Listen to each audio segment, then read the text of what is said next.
Hello दोस्तों, कैसे हैं आप सब। तो चलिए आज फिर से मैं आ गई हूँ आपको एक कहानी सुनाने। और पसंद आए तो लाइक, सब्सक्राइब, कमेंट और शेयर ज़रूर कीजिएगा।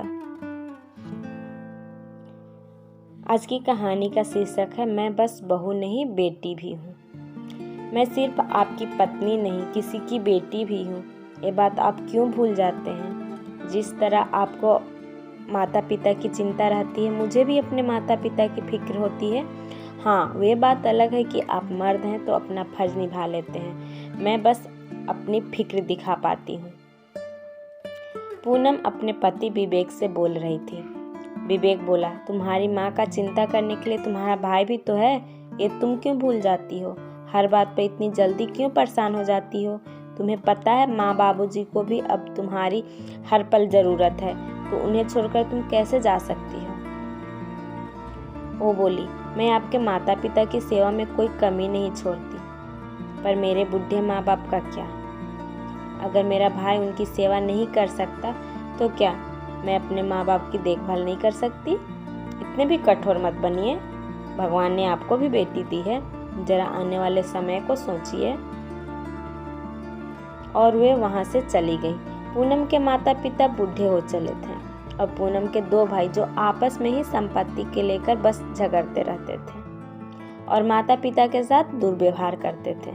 बेचारी माँ अपने मन का दर्द बस बेटी से बयां करती थी और वह पूनम का मन दुखता था और वे चाहकर भी कुछ नहीं कर पाती थी। पूनम के दो बच्चे दोनों बाहर पढ़ते थे, बहुत कम ही आना जाना होता था। उसके सास ससुर उसके साथ ही रहते थे। पूनम ने एक दिन अपने पति से कहा, मैंने तय किया है कि माँ और पापा को यहाँ ले आऊँ। इतना बड़ा घर है, माँ बाबूजी के साथ वे भी यहीं रहेंगे। दोनों की कंपनी भी मिलती रहेगी और मैं निश्चित भी रहूँगी। वे बोले, तो तुम समझ रही हो कि तुम क्या बोल रही हो। ये दोनों तुमसे संभलते नहीं और तुम उन लोगों को बुलाकर रिश्तों को और उलझा रही हो और अपनी बोझ बढ़ा रही हो। पूनम बोली, माँ बाप किसी के लिए बोझ नहीं होते और मैं आपके साथ रिश्ते में बंधी थी, किसी बेरिया में नहीं।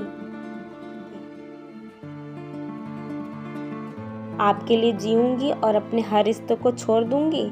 पूनम यह कहते हुए बिल्कुल भी घबरा नहीं रही थी, पर आत्मविश्वास भरे स्वर पूरे घर में गूंज रहे थे। अब आए दिन किसी न किसी बात पर दोनों की बहस होती रहती थी। बातों बातों में पूनम ने अपनी बेटी से जो बाहर पढ़ती थी उसे सारी बातें बताई थी। बेटी ने अपने पिता को फोन किया और बोली, पापा, अगर माँ नानी को यहाँ अपने साथ रखना चाहती है तो क्या परेशानी है। जिस तरह से आप अपने माता पिता की देखभाल कर रहे हैं उसी तरह उन लोग को भी कर लीजिए। कल को अगर मेरा पति मुझे आप लोगों की देखभाल करने से रोकेगा तो मुझे भी बहुत दुख होगा। शायद मैं ये बर्दाश्त नहीं कर पाऊंगी। आप समझदार हैं तो सारी बातों को समझ सकते हैं। उसके बाद विवेक 2 रातों तक अपनी बेटी की कही हुई बातों को सोचता रहा।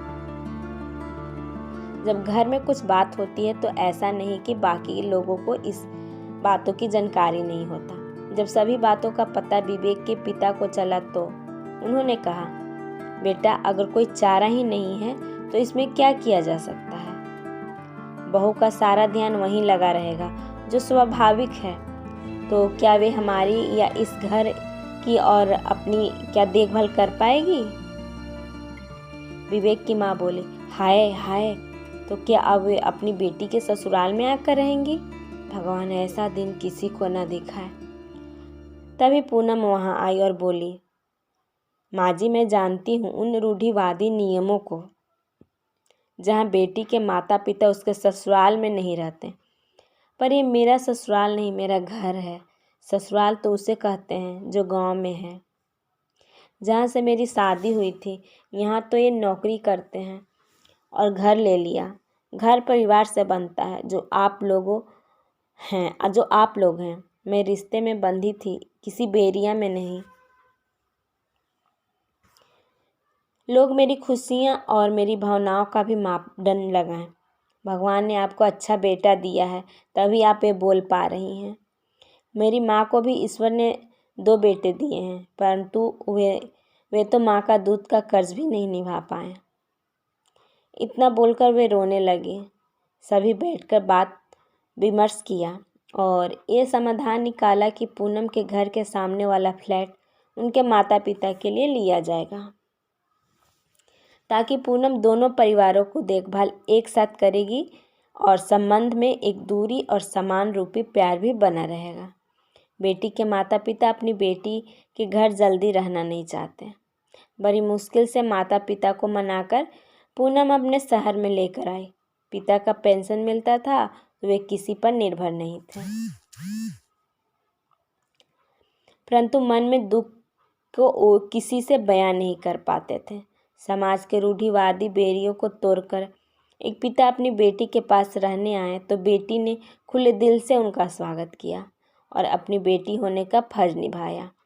लड़की जब शादी करके किसी परिवार में बनती है तो अपनी आज़ादी और अपने रिश्ते का सौदा नहीं, बल्कि उन्हें जीती खुशी के डोर में बांधती है, न कि बेरियों में।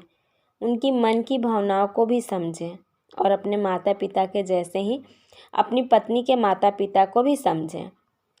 इनसे संबंधों में प्यार और समर्पण की भावना जागती है, जो हमारे समाज के लिए एक अच्छे उदाहरण को जागृत करती है। अगर बहू अपने सास ससुर की सेवा कर सकती है तो अपने माँ बाप की क्यों नहीं। अपने घर में इतनी आज़ादी तो होनी चाहिए कि वे अपने माँ बाप को कुछ दिन अपने पास रख सकें। और अगर आदमी चाहता है उनकी पत्नी उनके माँ बाप की सेवा करें, इज्जत करें, तो उनका भी फर्ज बनता है वे अपने पत्नी के माँ बाप की इज्जत करें, समय आने पर उनके काम आ सके। अपनी पत्नी के कदम से कदम मिलाकर चलें, उसकी तकलीफ़ को समझें।